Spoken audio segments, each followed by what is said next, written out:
The kick's power comes from the torque generated by the rotation of the hips. It's the same principle that cracks a whip.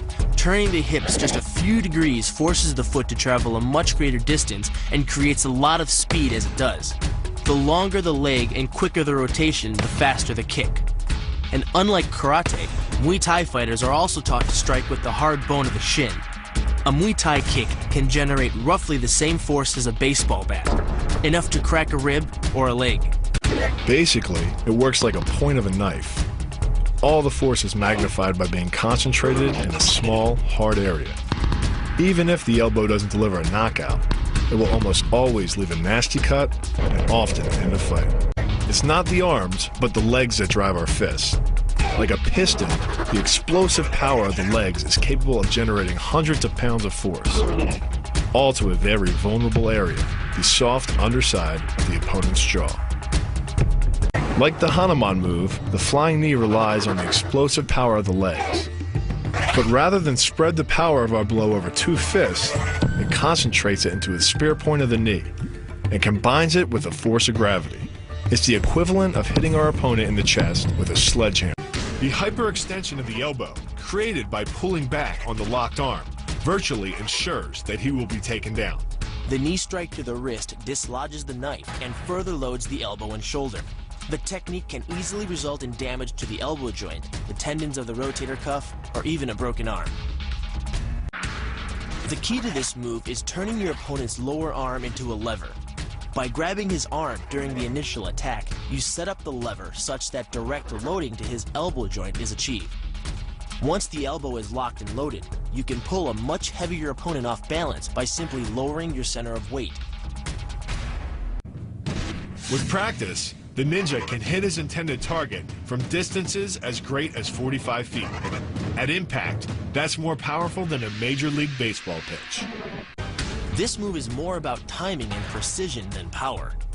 Instead of hacking through the limb, the first strike imparts an injury just a few inches below the elbow. The sword's razor-sharp blade easily slices through the soft tissue of the attacker's arm. This opens up his defense and provides the ninja a clean opportunity to deliver the kill stroke, a powerful shot to the top of his head. The move works by using your opponent's own body weight against him. The first strike can land at speeds greater than 20 miles per hour and can stun your opponent with the same injury-producing energy as dropping a bowling ball from over 11 feet onto his torso. By using his arm as a lever in conjunction with the leg sweep, you drive your opponent to the ground. Once he is on the ground, you follow up with a devastating strike to his face. The secret to the move is wrist control. By rotating your opponent's wrist to the maximum extent of its range of motion, the bones of the wrist lock against the bones of the forearm and make it impossible to bring the strong muscles of the upper arm to bear.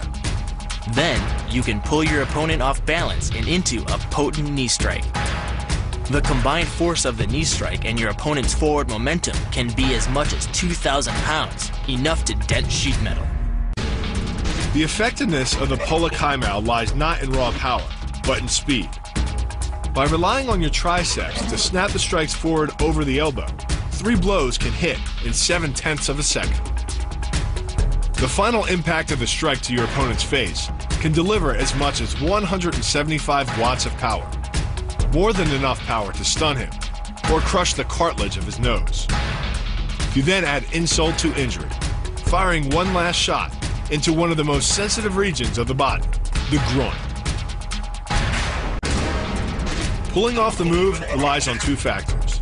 The first is to combine the block and the strike into a single action. This reduces the time your opponent has to respond to just 10ths of a second. But the real focus is to aim your strike at the throat. Because as little as 76 pounds of force can collapse the larynx, the strike doesn't need to deliver a lot of force to be deadly. One blow like this and the fight is over.